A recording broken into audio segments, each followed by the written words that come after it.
આપણા સમાજનું એક મોટું વાજિંત્ર છે આપણા હાથમાં, ખબર ને? કવાળો મુઠ્ઠી.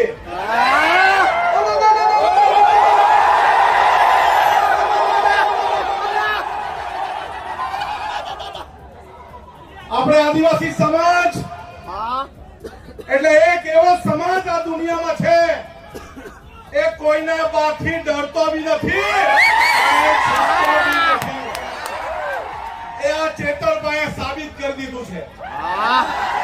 આ ચોર, લુચ્ચા, બેરા, મૂંગા, ભાજપિયા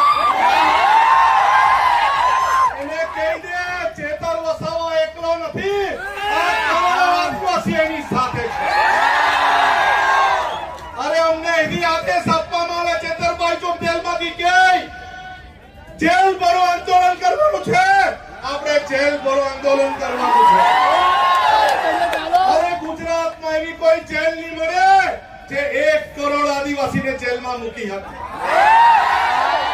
અને અમારે પોલીસને કહેવાનું છે આદિવાસી સમાજને બાજી મૂળિયા ગણવાનું બંધ કર. વાઘ છે અને વાઘ રહેશે. હવે પછી છે ને લાફાવાળી કરવાની જરૂર નથી. અરે ભગાવો વાળું કરવાનું શરૂઆત કરવાનું. ચલો ભગો. અરે જંગલ ખાતાવાળાને બહુ તુમાખી આવી ગયેલી હોય ને, અમારા વિસ્તારમાં પ્લાન્ટેશન નથી કરવા દેતા, આવીને બતાવજો અમારા વિસ્તારમાં. અરે આ આદિવાસી સમાજ એક દિવસ ડેરીમાં દૂધ ભરવાનું બંધ કરે ને તો આ બધા ભાજપીઓને ચા પીવાની બી નહીં મળે. અરે આદિવાસી સમાજ પોતાના વિસ્તારમાં પડેલું વરસાદનું પાણી રોકી દે ને તો ધોવાના બી ફાફા થઈ જાય. એક રહેવાનું છે.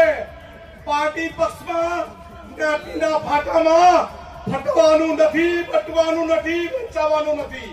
આપણે બોર્ડર લેસ બનવાનું છે. દરેક ભારતીય આદિવાસી એક થવાનું છે. મારો વિસ્તાર તારો વિસ્તાર નહીં. જ્યાં પણ કોઈને તકલીફ પડે, મહારાષ્ટ્રમાં લતીભાઈને તકલીફ પડે તો આપણે સૌએ ત્યાં જઈને એને સહકાર આપવાનો. આપણા વિસ્તારના દરેક લોકોને મારે અપીલ છે કે આ વર્ષાબેન એના કુટુંબની જવાબદારી એક ભાઈ તરીકે આપણી છે કે નહીં? અને પોલીસ વાળા, અહીંના પોલીસ વાળાને બી કહેવા માંગુ છું, તમારામાં તાકાત હોય ને આવનારા દિવસોમાં જેલ ભરો આંદોલન કરવાના, ત્યારે અમને અમે લડવા બી તૈયાર છે, મરવા બી તૈયાર છે. તૈયાર નથી, આપણે કદી ઝૂક્યા નથી અને ઝૂકશું પણ. એક હાથ ઊંચો કરીને કેવું, આપણે સૌ હાથ ઊંચો કરીને કેવું બધા